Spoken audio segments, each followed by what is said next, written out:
All right, cool. Let's get busy. All right, so we in Psalms 39. So go ahead and turn to Psalms 39 and let's divide this word of truth evenly and see what the Ruach HaKodesh has to say to us tonight.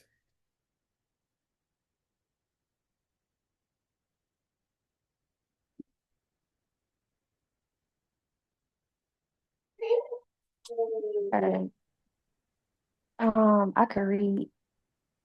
Let me see. Go ahead, Lou. All right. It says, verse 1. I said, I will take heed to my ways that I sin not with my tongue. I will keep my mouth with a bridle while the wicked is before me. Verse 2. I was dumb with silence. I held my peace even from good, and my sorrow was stirred.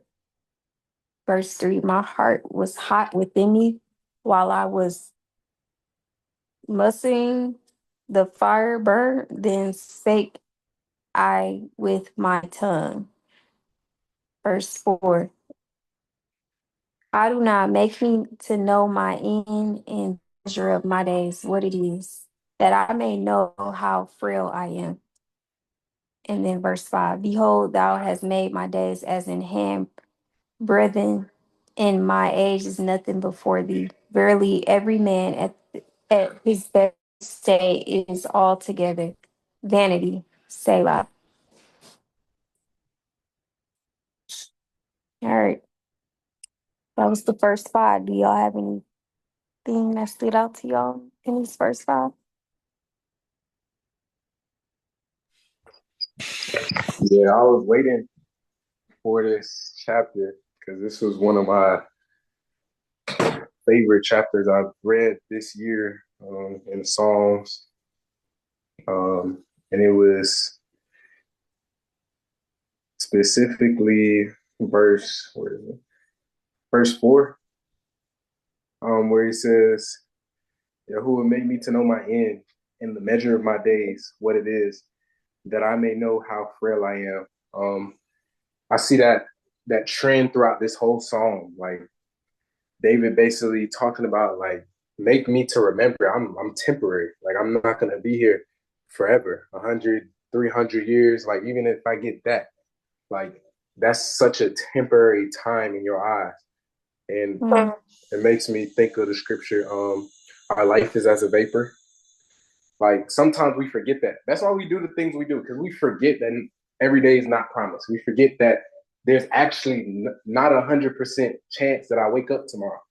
Like we live like we're gonna wake up like it's guaranteed. We plan for the weekend, we plan for weeks and months ahead when we're really just temporary beings that are granted another day, day by day. It's like we don't know the measure of our days. So David's asking for that remembrance. Like, help me know my end. Help me measure my days, what it is, and know how frail I am.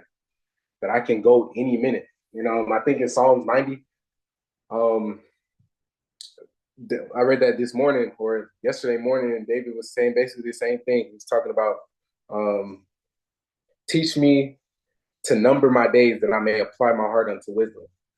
Like, let me use my days, apply my heart to wisdom, not vanity, not doing stuff that's meaningless. And that's also seen in this song, like not living for meaningless things because we're not going to be here forever. Yeah, that's good. Um, that is good because you have to have the perspective of living in the present moment and realizing that you only get this life that you have once here on this earth. So, um, I know Travis always has been reminding me lately that you only get to do marriage one time. So, like every single day with each other, we should live like it's our last day. And that is how you should live your actual life as well. Because, like you said, Jordan, you don't know the measure of your days. You don't know when your last day is going to be here on this earth. So, it's a good perspective to have when you are having a rough day.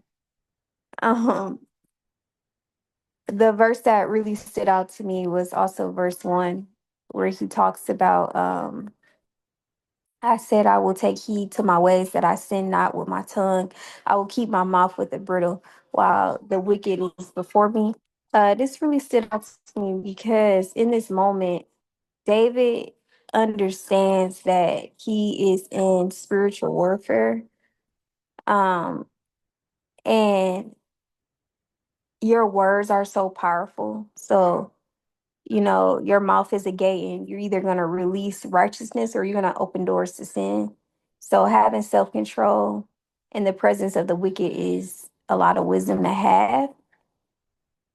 And you don't want to let others pull you out of that alignment that you have with the Most High. So, being intentional with your words is so important, even if at times you just have to take a pause before you speak, because the enemy only knows what you tell them. So he can't know our thoughts or know anything like that unless we reveal to the enemy. So a lot of people think words don't matter, but they really do. Like if you constantly talking about you're broke or, you know, you're having a bad day or anything like that, you're just making things worse for your life. So I'm really big on words.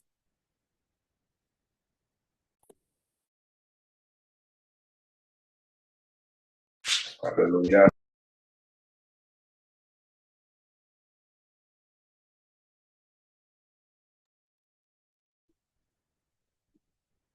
So verses 1 through 3, speaking to both of the points that all of the points that you and Jordan just brought up, silence in the tongue until the heart is aflame. The Hebrew phrase, I will guard my mouth.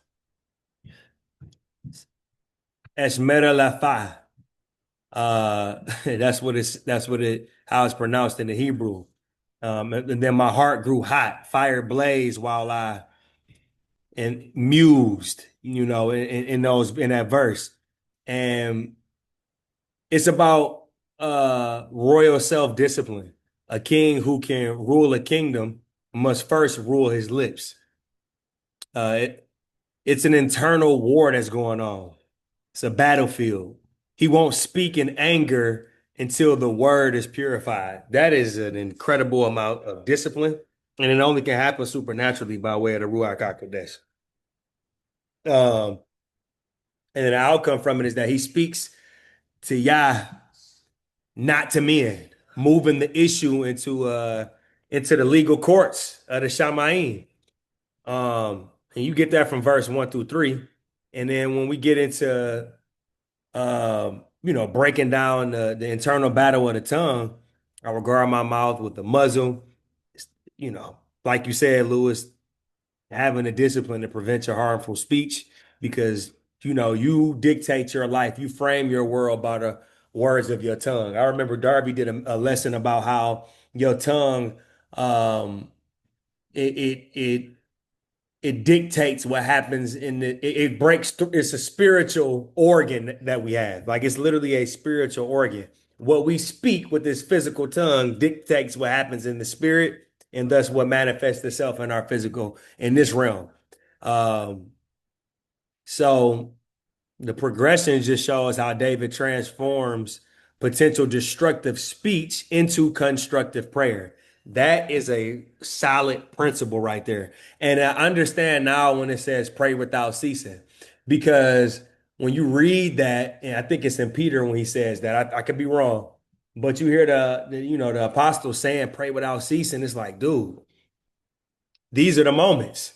This is an opportunity to turn destructive preach into constructive prayer, moving the conflict from the human natural realm where we're weak into the divine courts of the Shamayim, where the Holy Spirit that dwells within us comes from. So that's just a good, powerful principle to take it in. Louis, I know you didn't read verses 6, but we can keep going. Let's go ahead and go into verse 6. So I'm actually gonna pull it back up. All right, verse 6. Surely Every man walketh in a vain show. Surely they are disquieted in vain. He heapeth up riches and knoweth not who shall gather them. And now, Adonai, what wait I for? My hope is in you. Deliver me from all my transgressions. Make me not the reproach of the foolish. I was dumb. I opened not my mouth because thou didst it. Remove thy stroke away from me. I am consumed by the blow of thine hand. When thou with rebukes dost correct man for iniquity, thou makest his beauty to consume away like a moth. Surely every man is vanity. Selah. All right, so that is the next portion of this psalm. And I just read from verses 6 all the way down to 11. And as we start off right here, going over some principles in verses 4 through 6, um, you talked about it, Jordan.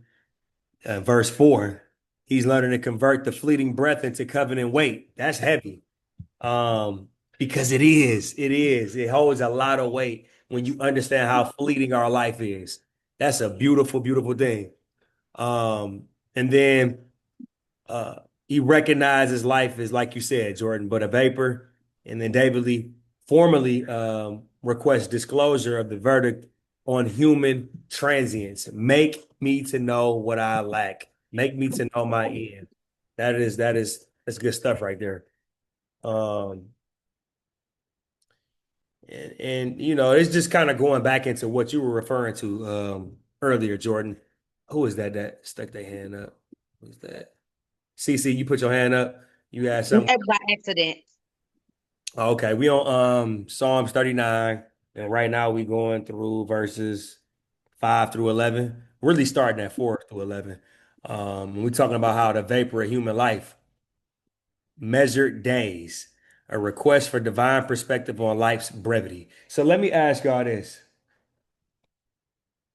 Well, I'm gonna ask myself, and hopefully y'all can, you know, share some of y'all feedback on this, but what does it take to live life every day like it's your last? Like, how do you get to that point where you were literally, because people say it all the time.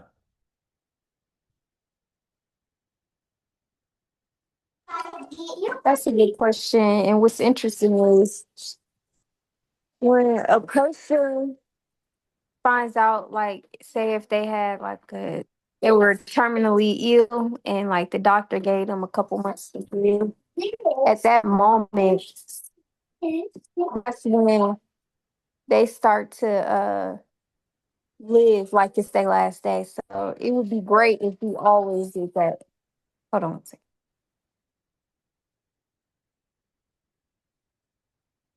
No, that's good, Lou. That's a good example.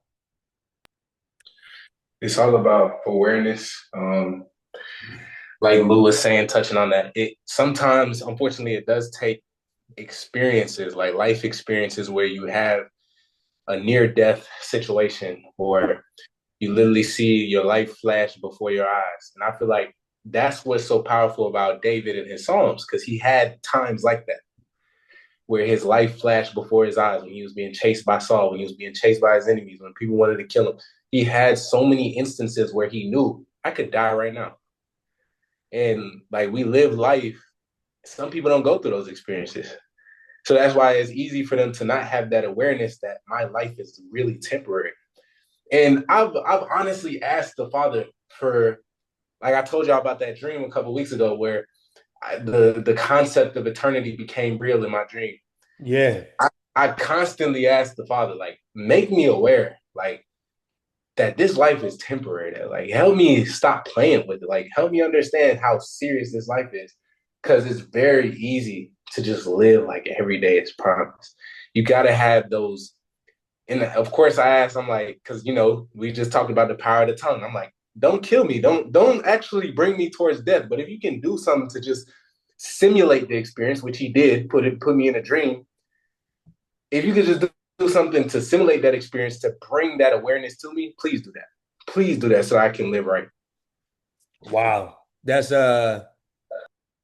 That's a lot of it take a lot of courage and it takes a lot of desire for Yah's will in order to request that in prayer because you understand like you have knowledge of the weight of it and you trust him through that experience. You trust the results of that experience, right? You hear you trust in what you're reading in terms of the fruit of living a life like that. That's a beautiful um, take that you just had, man. I appreciate you sharing that.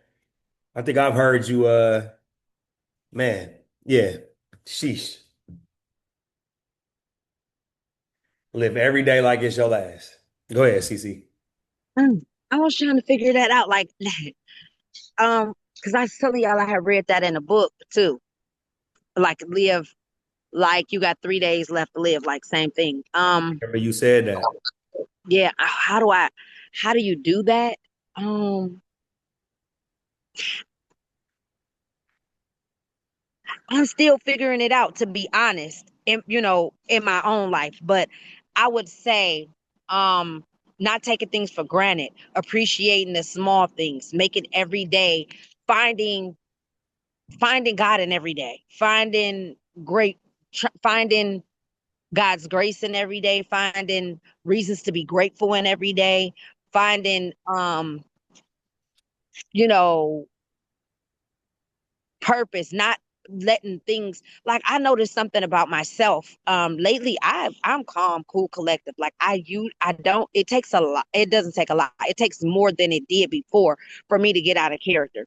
If somebody gets upset or gets irate, I literally can just stay in the same tone, not pick up any emotions from them, and not pick up anything, and still talk to them respectful and allow them to go through whatever changes and not take it offensive. Like, I'm less offended by people. Like, you know what I'm saying? I'm less offended by people. I don't take everything to an offense, or, oh, this is against me, or they're against me, or they this and that, or this person. I'm starting to understand. I don't judge them. I'm starting to understand that everybody's journey is different, and that, like, living my life like it's my last. I just feel like being peaceful, not allowing the devil to play in your head or get you upset or on the negative side of life. I guess that's the best way I would describe it. And that's what I've been doing technically, but I'm still working on figuring it all the way out. But this has been working for me because I could see somebody get upset and I stay calm and I feel better.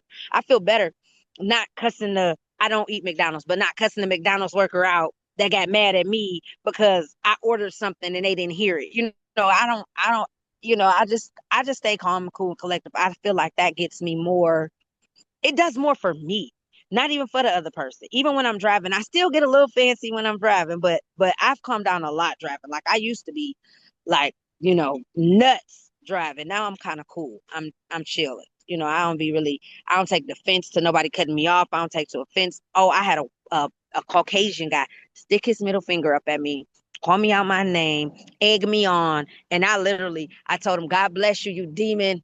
Like, and I just kept riding down the road. And him and his wife were like, and I was like, I didn't even do nothing. Y'all cut me off, and you mad because I didn't give you a reaction, so you can keep egging me on because you want a reaction. I don't have one. So I Wow. just told him, God bless you, you demon, and I kept on going. But I wasn't even upset. I didn't feel anything. Normally, that kind of interaction, you normally get angry. You be talking about it for a while. I forgot about it as soon as I pulled off. Like, it didn't even matter. So I've been living like that lately, but I'm still working on that, figuring that out. I just been being peaceful and calm and not taking people personal problems as my own. I haven't been getting upset at silliness, foolishness. Yeah. That's good. That's good stuff right there. That's good. I think what you said is definitely a part of like living every day like it's your last. Because if it was your last day, who cares about this man cutting you off on the road? It's not even that serious. You know what I'm saying? So that's a good point that you brought up. Um, wow.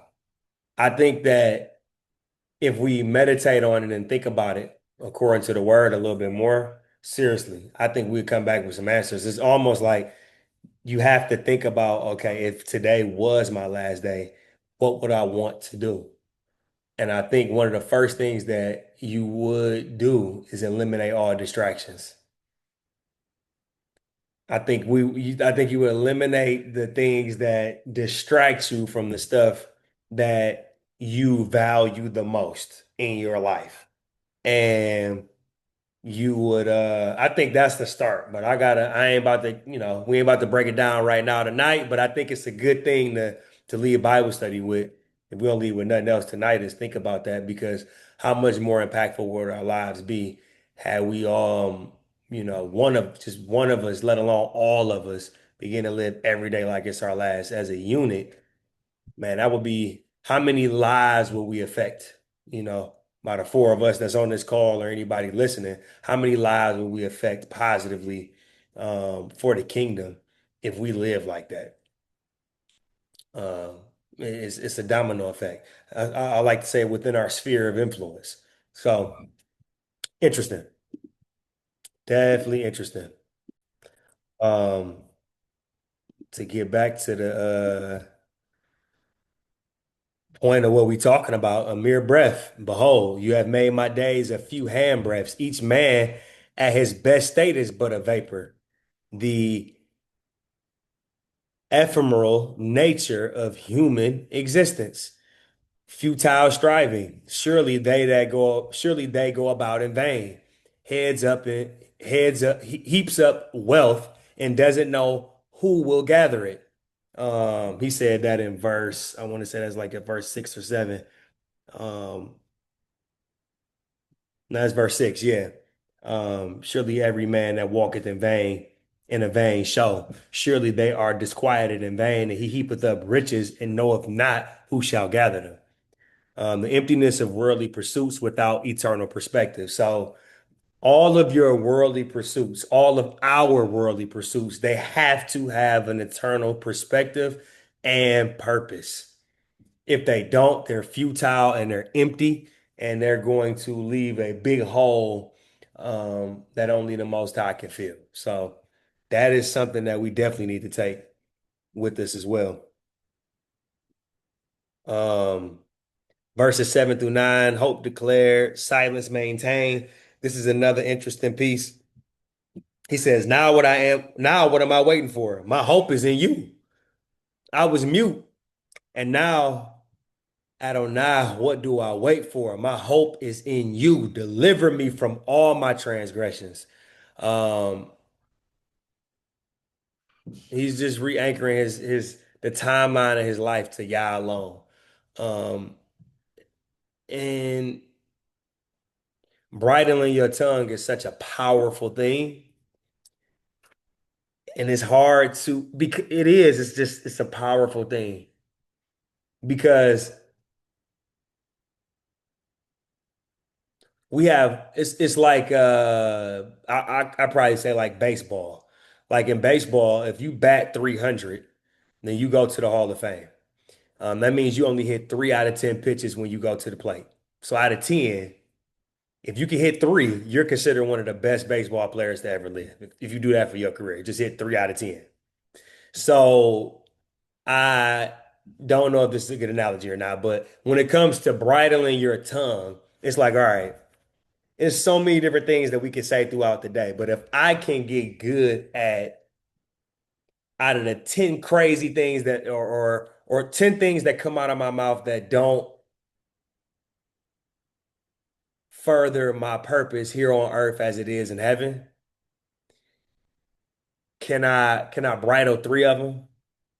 Can I bridle 4 of them? Can I bridle 5 of them instead of just, blurting out the 10? And it's like, wow, like it's so much power in just keeping your mouth shut. Um, and I never been shy to talk, so it's rough. It's not the easiest thing to do, but I see the power behind it for sure. Say, explain that. What you mean you see the power in just keeping your mouth shut? Well, last week we talked about how we noticed how David was talking about how instead of me saying all of these things about, you know, and responding to people that want to provoke me, instead of me even saying anything to them, a lot of times it's more powerful when you don't speak. When you don't speak. Uh, because I think we waste a lot of words and we put out a lot of things that don't necessarily contribute towards Yah's will for us on earth. Uh, we do. We waste a lot of words, and because of that, um, and with that being said, when you're able to bridle your tongue and not speak things that are empty or pointless, you now can take those thoughts that you would just normally speak, say to someone, say about someone that is negative. Let's just be real. It's just a negative or just negative or meaningless, empty thing. Instead of doing that, it's better to just keep your mouth shut, take it to the Most High, if anything, and then speak those things that, not just positive, but those things that are purposeful. Because people always talk about you got to talk positively, and that could be taken the wrong way, but speak purposefully. Um, so it is. Just a lot of power in there. I mean, like you said, with the example that you gave with the people that got mad at you on the road, you did speak back to them, but you didn't go nowhere near as hard as they were going on you, and they were expecting you. It's just like when you in an argument with somebody or you going back and forth with somebody. When you don't say anything, it pisses that person off even more, especially if they hot. If they pissed and they going off, you just sit there and you don't say a word. You don't give them no emotion. You don't give them no reaction. It makes them even madder. I don't know what the science is behind it, but it's just a fact of life. So it's the same way. Um, it's just a powerful thing to do. I don't know if I explained that well, but that's what I got. Yeah, that's powerful. That I understood that.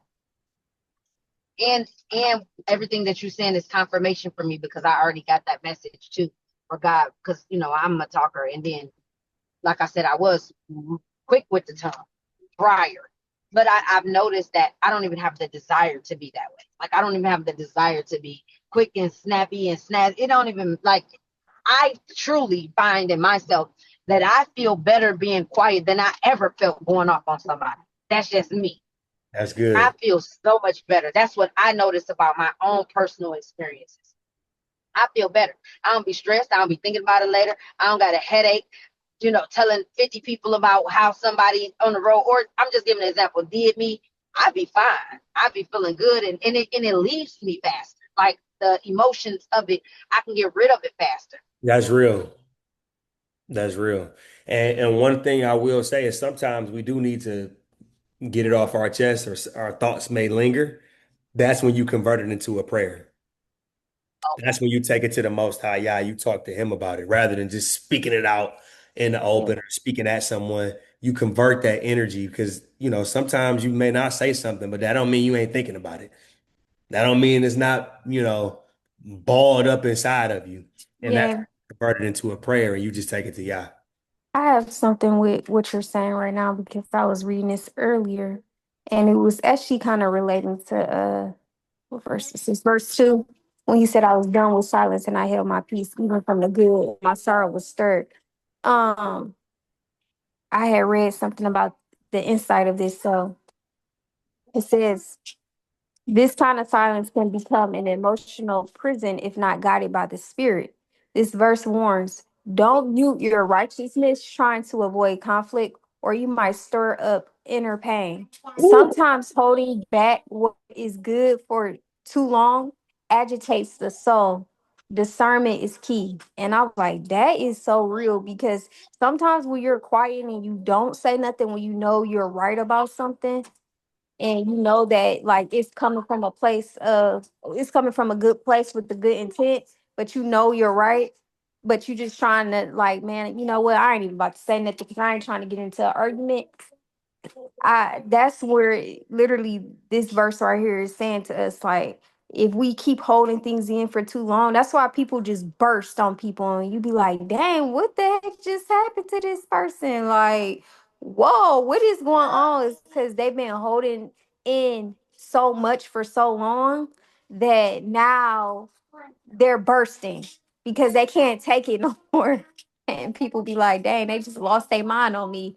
And you be like, it's not even that serious, like whatever you was talking to that person about. But it's the truth. Like I have went through stuff like this. I know firsthand. I have been like that where I won't say nothing, I won't say nothing, I won't say nothing. And then finally, when I'm about to say something, I lose my little mind and just go off.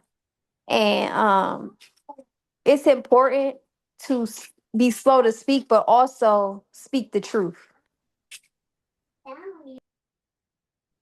Yes, that's good stuff, Lou. That's real good stuff. And I'm glad you expounded on what I was saying. Like, it, you got to speak up when it's time to speak up. The Most High doesn't call for us to just be quiet. It's because it's easy to just sit there and not say nothing. And it's also easy to just say whatever you want to say. What's hard is to pick and choose and be conscious and aware and speak at the right time and also be quiet at the right time. And, nobody did it better than the Messiah. He embodied that. So a few of the things that you get from the power of hopeful silence, you get initial restraint. I will guard my ways so that I may not sin with my tongue. It's a conscious decision to maintain silence. Yah is a creator. He's a thinker. We're made in the image and the likeness of the Most High Yah. He gives us a sound mind, right? So he wants us to be conscious. This is the reason why you don't want to be high or you want to be under the influence of alcohol or under the influence of drugs because it affects your conscious mind, your conscious thinking. And if you're not thinking about your thoughts, then you're not able to master your soul, master your flesh. Is just something that's just not going to happen. So I think that's a good pillar to pull from hopeful silence, and then the eternal process in this. It's a struggle maintaining silence, even when you're being provoked. So, that prayer factor is just huge, because he'll let you know. Even in prayer, he'll convict you. Okay, you should have spoke up then. Holy Spirit will let you know. Or you were right by keeping your mouth shut. But at this, that's where the prayer and the relationship comes into play. And then three, hope anchoring. And now, Adonai, what do I wait for? My hope is in you. It's redirecting expectations from the earthly vindication to your divine intervention.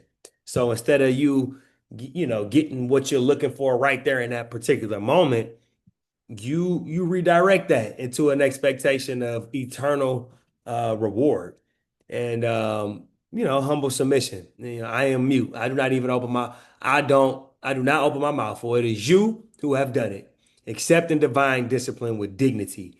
Because it's all about your posture and how you do things as well. The Most High is I love how he calls us to be holy, to be set apart, to be peculiar, to be royal, to be different. Although it's simple, right? It's simple. It doesn't mean it is easy. And it takes a conscious mind to live this way. It takes a mind that's outside of the boxes that this world has done their best to build around us to think in. We're far outside that. We're far out beyond, the I would say the most esteemed intellectual minds in a secular sense when you are in relationship with Yah. So this, you know, timeline that we're looking at here just shows how David here in Psalms, his silence evolves from defensive restraint to worshipful submission with hope as the pivotal turning point. And that was, something I was talking about when we were doing testimonies about that hope, the expectation that you have. So verses 10 and 11 speak to accepting the ride. Um, says in verse 10, remove your plague from me with rebukes, you discipline man for iniquity. Acknowledge your rightful punishment, own up to it, right? So, um, you know, Yah's arrow, not the enemy's. You want to take Yah's arrow, not the enemy's arrow, and it's something that's going to be good for you. because it says our heart is deceitful our heart is deceitful and wicked above all things. So the tongue is a world of fire. All of these scriptures tell us about ourselves. So it's important for us to, be honest and repent like we always do when we jump on these assemblies, but also throughout the day, throughout the week. When nobody else is looking, that's what Yah is gonna really judge us on. Um, and then that discipline.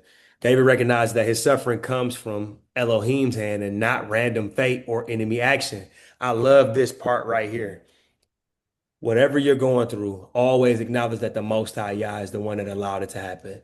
They have to come before him and before anything goes. And when you acknowledge him as the sovereign king and the authority over all of creation, then you it transforms your suffering from meaningless pain to purposeful correction. You know that okay, this hurts, but you're correcting something. You're gonna get something out of this. This some way this is gonna be for your glory, and I still trust you. And the Hebrew word for plague is magefa. It literally means to stroke or to blow, suggesting a divine intervention. So, yeah, that's what I got for verses 10 through 11. Um, you guys got any points that you got from those two verses or anything else?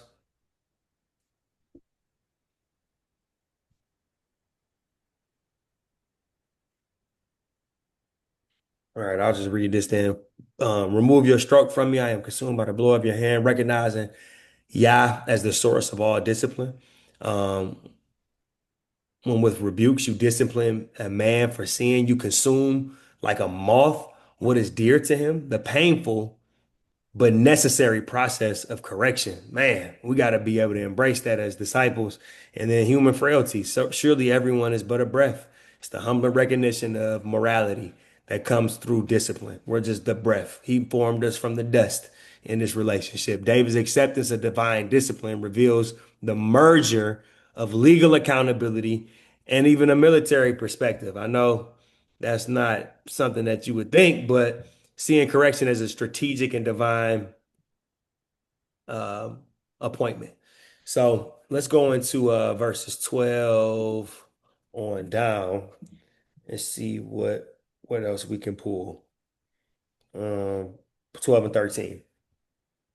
Hear all my prayer, O Yahuwah, and give ear unto my cry. Hold not thy peace at my tears, for I am a stranger with you, a sojourner, as all my fathers were.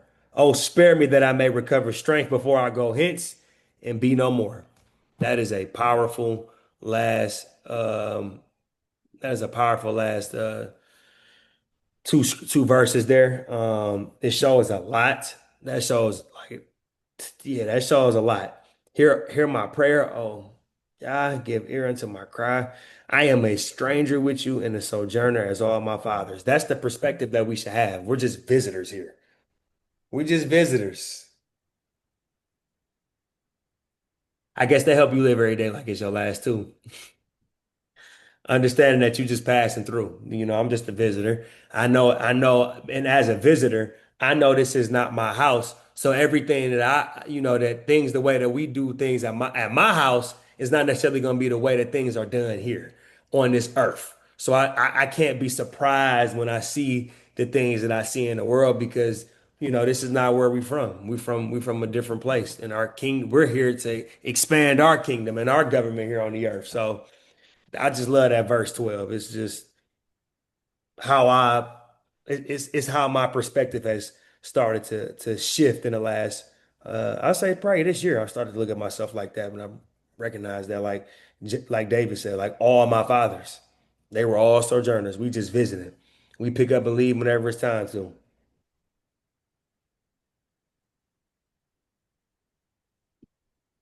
We don't have anything else for 39. We can go to 40.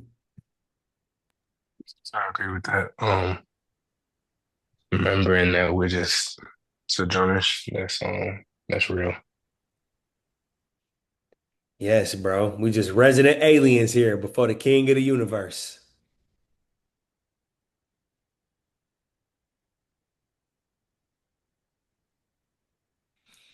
So, and then at the end, he talks about in verse 13 how spare me that I may recover strength before I go hence and be no more. So, praise is urgent because our time is dwindling every single day, every second. So, let's go ahead and let's go to 40.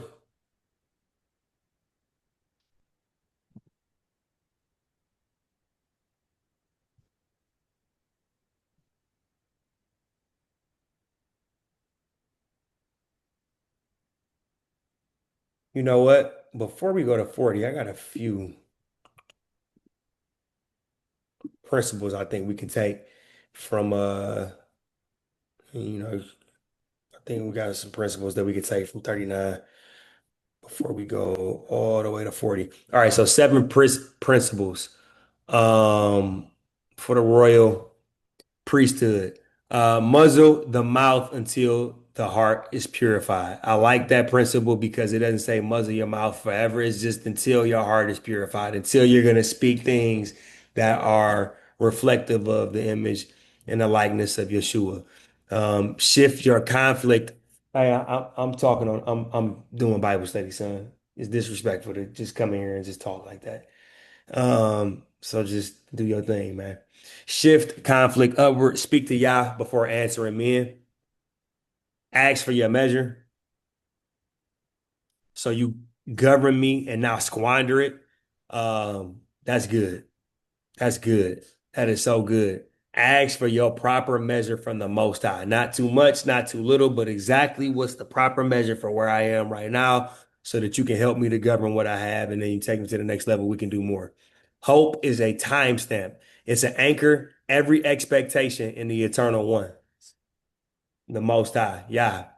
Um, Another principle is rediscipline as covenant warfare.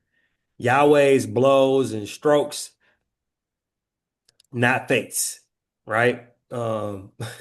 Yahweh stroke, not face. Life as a gur, it's the Hebrew word gur, it's humility, keeps the legal channel clear.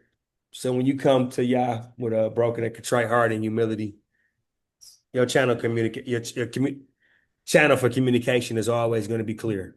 And then redeem fleeting breath by finishing with praise. Always finish with praise and worship. So you could even start that way as well. So that's what I got. We can go ahead and roll to 40 and see what the Most High has revealed to us in chapter 40 as well.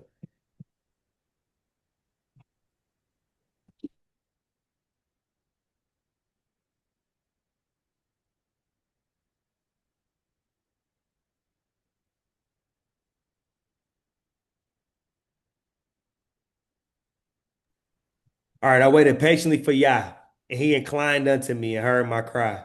He brought me up also out of an horrible pit, out of the miry clay, and set my feet upon the rock and established my goings. I think those two verses alone deserve a breakdown.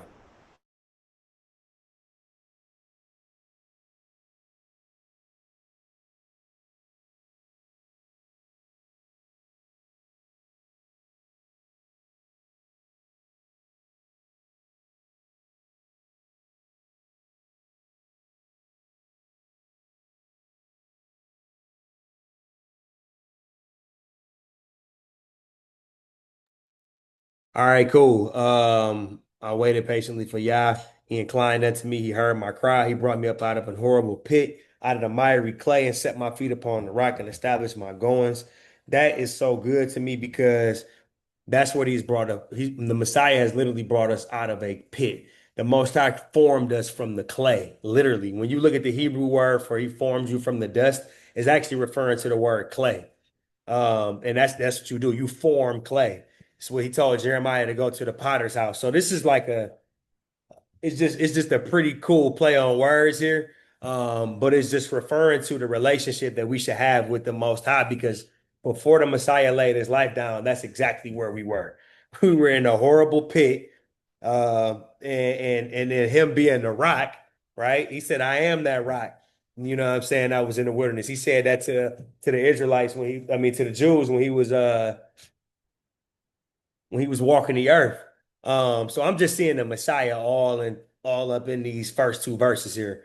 That's how I'm looking at it prophetically. I don't know about the context of this psalm, but that's what I'm reading into it. If I'm off, correct me. If you got other thoughts, let me know. But yeah, that's what I got from it. And then verse 3, I think is powerful too. He put a new song in my mouth, even praise unto our Elohim. Many shall see it and fear and trust in Yahuwah. Blessed is he that maketh Yahuwah his trust and respecteth not the proud, nor such as turn aside to lies. This right here is fire. I remember I was listening to a message by Miles Monroe, and he talked about how like you got to make your own songs. He was referring to this particular verse in Psalms 40 verse 3. And it just speaks to, you should have your own relationship, your own way of praise that's only going to come out of you because of the way he forms you out of the miry clay. He's only one Jordan, CC, Lou, and Travis. So like we should have our own spin, our own prayers, our own songs that we sing unto Yah based on our testimony and personal relationship that we have with Him. It's just like when you go to a funeral, or funeral, or you doing a wedding, or at a wedding, or even at like a graduation or something like that. And they do like a toast, and then everybody has their own in particular thing to say about that person or about that couple or whatever it may be Mm. that's going on. This is the same thing that we should have for the Most High, in relationship. We should have, because in the course, when we get into the kingdom, we should have our own thing. It shouldn't be just, I heard him say this or I heard her say that. We should have our own. So it just speaks to the intimacy that he's looking for from us. So that was powerful to me too. Yeah, that is good. I looked up that too, and it says your song isn't just art, it's a tool of spiritual influence. That's good stuff. That's good stuff right there. That's good stuff. And then verse 4, blessed is he that maketh, blessed is the man that maketh Yah his trust and respects not the proud, nor such as turn aside to lies. So the word tells us here we don't have no respect for liars, and we have no respect for the proud. No respect. No respect for that. You're blessed. I agree because I hate liars. Me Like too. I can't take it. It's just so irritating. Like any type of lie for me is just like, why did you lie? Because if you are just saying a little lie plants a seed for something bigger. So, mm-mm. Okay, so I got a question. I do too, lady. I agree 1000%. I can't take it. But okay, what does proud mean? What does it mean to be proud? Like, does that mean like arrogant? Like I got this, I got that. What is that? What does it mean? Well, Like, I think he referring to like the wicked, like right. those that don't follow the Most High. I don't think he necessarily saying like the arrogant people. I think he's saying like those that just like aren't following the way. I don't know what you think, Travis. I'm yeah. I'm just gonna study it. I mean, I can do a quick little study on it right now. But I'm thinking about you gotta realize, y'all, that we be reading the word in English, and it's funny you bring up proud, CC, because I know what you're thinking about. But when I just looked up this word proud is only used one time in the entire Bible. So the word that this was translated from was Rahab.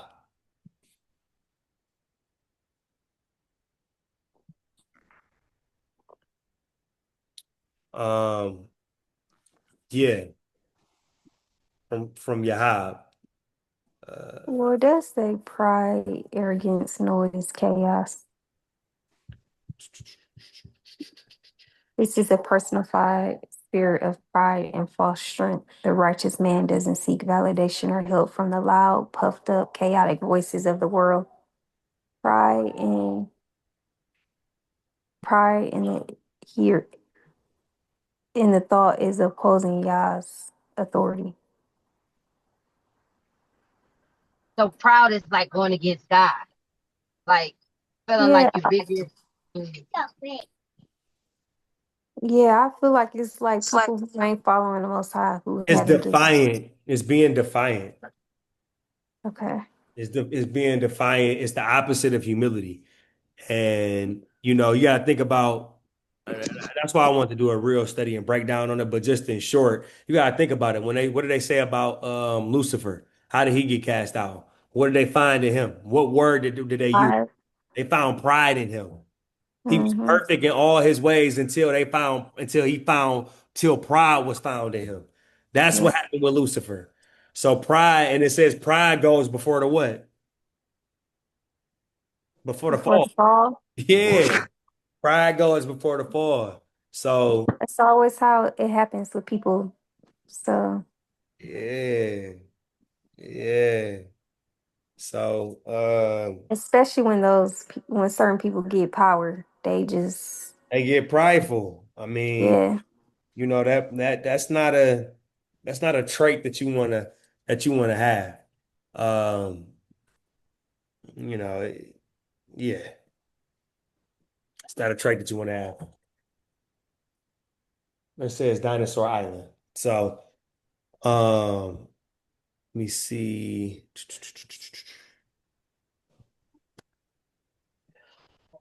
All right, y'all want to read? Go further. Let's go to the next verse. Somebody else can read. Uh,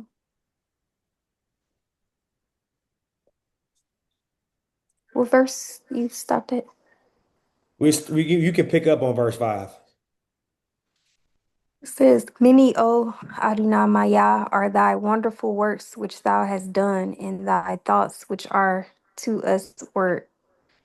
They cannot be reckoned up in order unto thee. If I would declare and speak of them, they are more than can be numbered.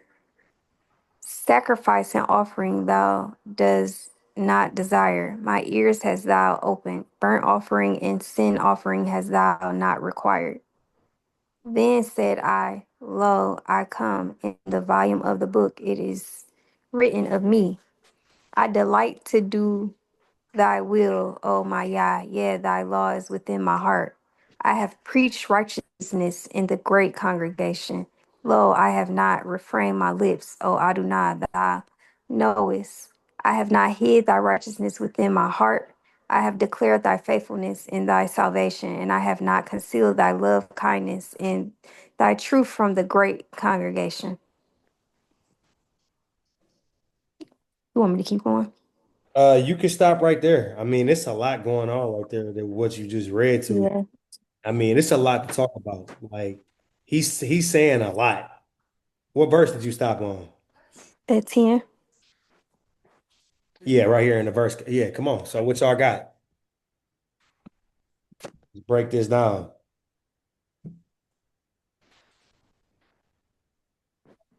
Mm.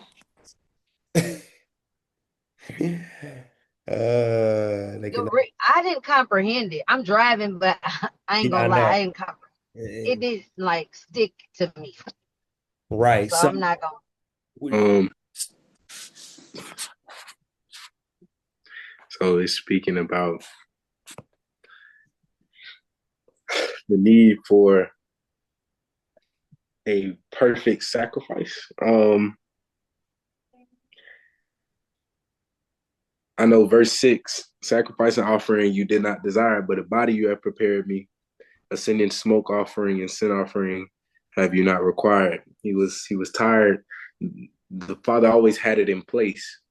Before the foundations of the world, the lamb was slain. Like he knew that the blood of sheep and goats would not be good enough. Like sacrifice and offering, you did not desire, but a body he prepared for Yahusha, the Messiah, and ascending smoke offering and sin offering you have not required. It's hinting at the coming of a much greater sacrifice in verse 6. And I'll let somebody else go while I want to break down 7 and 8, but like I'm still thinking on it. Oh, Okay. okay. Go ahead, Lou. Um, Man, we moving on. It's crazy because I'm studying this out and we got a lot here. Like I'm still stuck on that proud and that pride thing. And then now you done moved on to verse 5 and 6 and what you just said, Jordan. Woo! Man, these sacrifices is the question that I wrote in my notes when I was studying this. What do these sacrifices point towards? And obviously we know ultimate yeah. sacrifice is Yeshua. What were you about to say, Lou? Um, I was just stuck on 5 still. I know, right? That was good It's too. that was a lot It in verse is. 5 for me. So Okay, we're gonna go. Let's just go in order then, because it be bouncing all the way around here. So, verse 5. Why did it stood out to you? I'm gonna say why it stood out to me. I'll let you go. So, the part where he says, "Many, O Yahuwah, my Elohim, are your wonderful works which you have done, and your thoughts which are towards usward." They cannot be reckoned up in order unto you. Reckoning is a word for like accounting or auditing. Like of it. you can't count his wonderful work. You can't count his wonderful thoughts towards us. You can't even measure it. I just thought that was just cool to see. What type of father that we have. Yeah, and his works are real. Um, and seen in our life, and it says like you just don't just believe them, you can point to them. His thoughts towards you are divine strategies. He thinks ahead on your behalf. There is no equal to Yah, so stop comparing him to your limitations. Your Mm. praise and testimony can't fully express his glory, but your willingness to try brings him joy. That's good.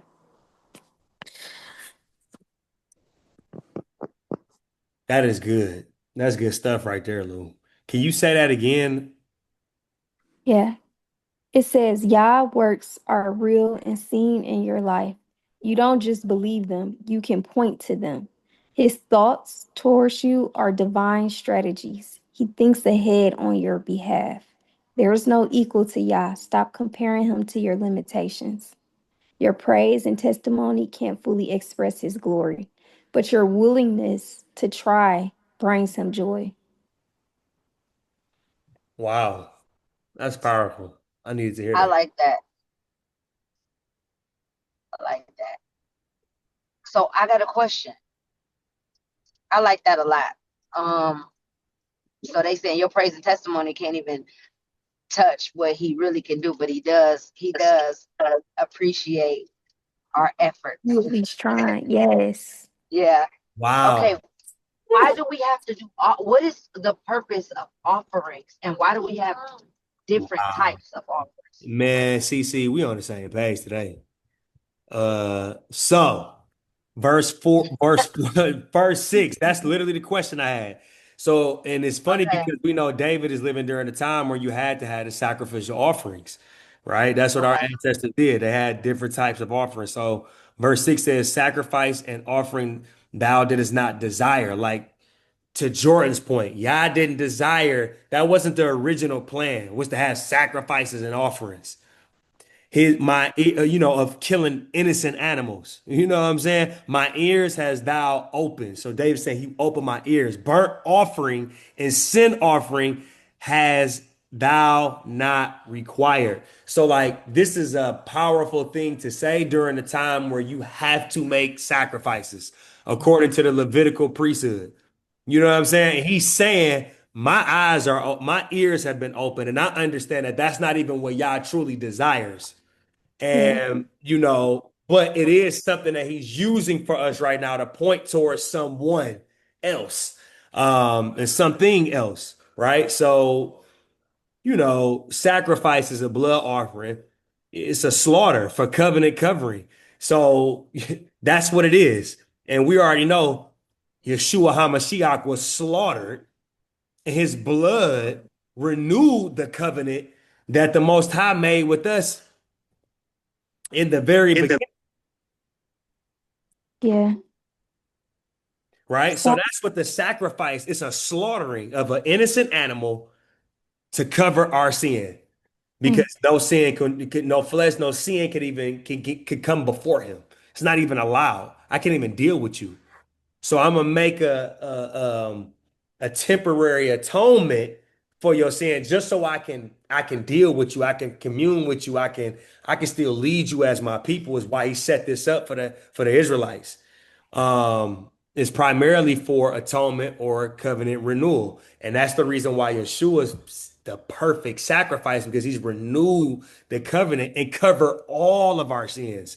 The sins of the people who haven't been born yet, and the sins of the people who came before he even was here in the flesh. He covers everybody before him in the flesh and after him in the flesh. How good is he? So amazing. he was So is slaughtered for that. blood sacrifices an animal?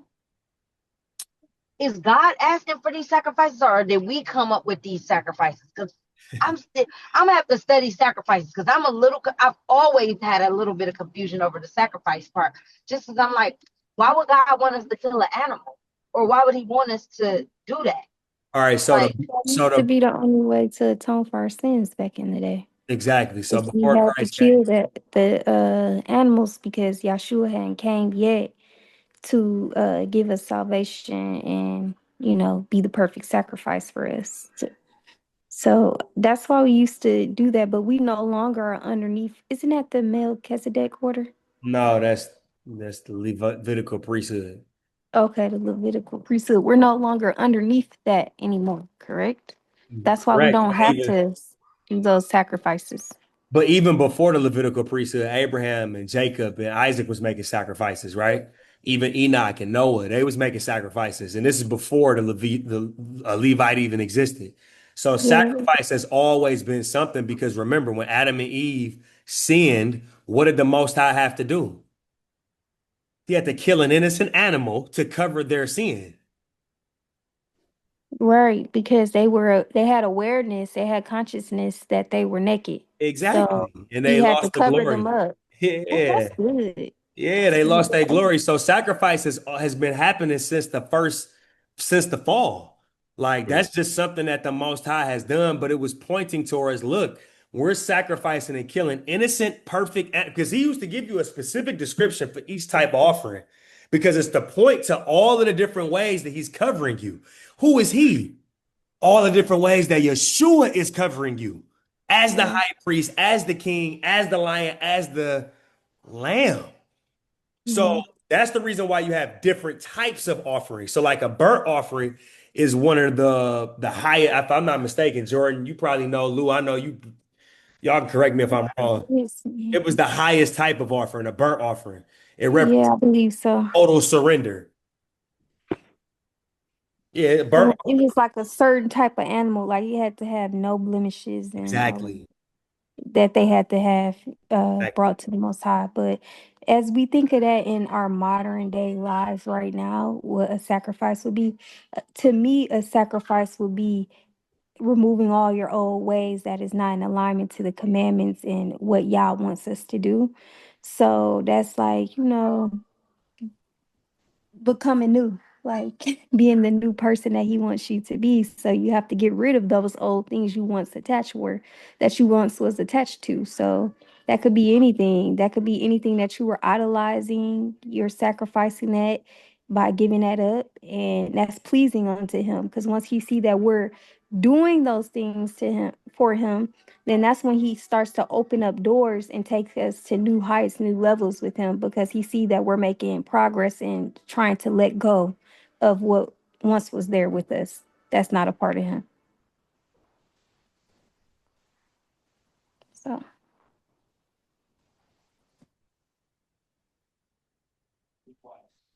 so do we create altars for these sacrifices? So CC, Yeshua Uh, HaMashiach laid down his life so that you don't have to do these meaningless sacrifices. And what I mean by meaningless, they had meaning during the times that they were doing them, but our people okay. took it and became religious about it. So when you go back to First Samuel chapter 15, and 22. Samuel said to obey is better than the sacrifice. Mm-hmm. When you go back Mm-hmm. to Jeremiah 7 and I 22, remember that. yeah, he remember. So this the Yeah, same thing David is saying. Like, even as king of Israel, where we do daily sacrifices, my ears are open, and I know the Most High doesn't truly desire this out of just religious repetition. Like, Right. he doesn't really desire this. This is just temporary. He's setting this up to teach us about his son, who is perfect in all of these different types of ways, because there's all of these different types of offerings that we have to make. My son, who is perfect, spotless, blemishless. You know what I'm saying? He's going to come and he's going to atone for all of this. He's going to Right. for all of this for eternity. And what Yah truly wants is obedience. So the word tells us in Romans that commit yourself, present yourself wholly acceptable as a living sacrifice. So your whole life is a sacrifice to him. That's what he wants, your whole life, because that's what you owe him. Right. That's what we So owe him. what I was saying in regards to sacrificing, when you were saying like in First Samuel where you say obedience is better than sacrifice, Correct. is that the same thing then? Am I understanding what the actual sacrifice is? Like if you know how I was saying like about having to give things up now in your life. Yeah, he said, he who saves his life loses his life. He who loses his life saves his life. That's what Messiah says. The same thing, right? He told the rich young ruler who had everything. And he said, okay, you do all the commandments, you keep all the commands, cool. Sell everything you have, give it to the poor, follow me. What the rich young ruler say? I can't do that. That's too much. Mm-hmm. Mm. I can't Oh even yeah, do because it. he had to sacrifice Exactly. his wealth You're a living to be able sacrifice. to follow. And Yeah. then the Messiah, my favorite thing he says is that, dang, that's crazy because then Peter said, we left everything and gave it to you. In comparison to the rich young ruler who just walked off, Peter said, so we left everything and gave it to you. Messiah said, look, bro, it ain't no man that has left spouse, mama, daddy, brother, auntie, uncle, cousin, real estate, whatever. There's nobody that's left all of those things to follow me that's not going to get I haven't a got. manifold more in this life and in the next life.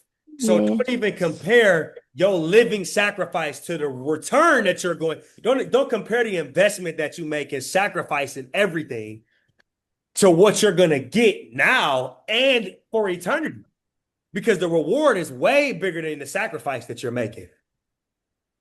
Okay. That's So what the when he Messiah says, said. all right, last thing, when he says obedience over sacrifice, what does that mean That then? means that you listen, you obey his commandments. He said in Deuteronomy chapter 28, verses 1 through 14, if you follow my words, you obey what I tell you, then I will set you on high above all the nations of the earth. And there's all of these blessings are going to come after you if you do that.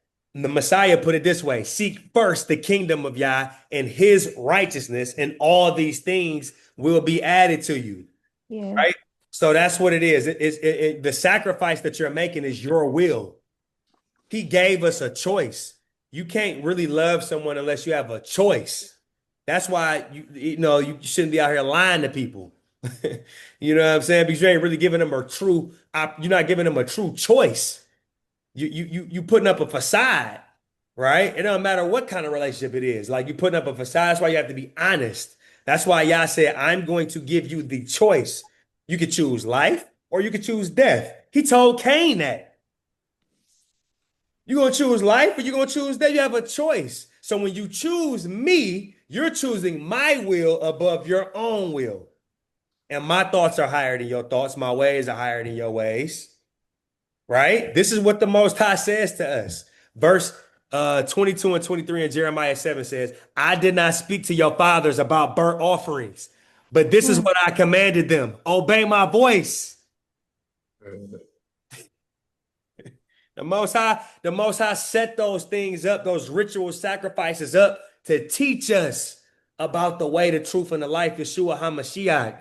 And then he came in the flesh and communicated in a way that made it more simple, since we have been keeping ritual sacrifices for thousands of years before he came and still didn't get it. He communicated in a way that made it more simple. Then he lived it out and then lay his life down as the sacrifice without any sin.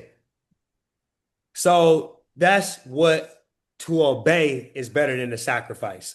In other words, you don't got to go out here, young man, young woman, and keep busting your head up against the curb. You ain't got to go out here and go through you gotta, that's the way you learn. Experience is the best teacher. That's not true. Experience is the hardest teacher. You should be able to exercise wisdom from the testimonies of those people that are telling the truth about, hey, if I do this, you're going to get these results. But if you do this, you get these results. It's better for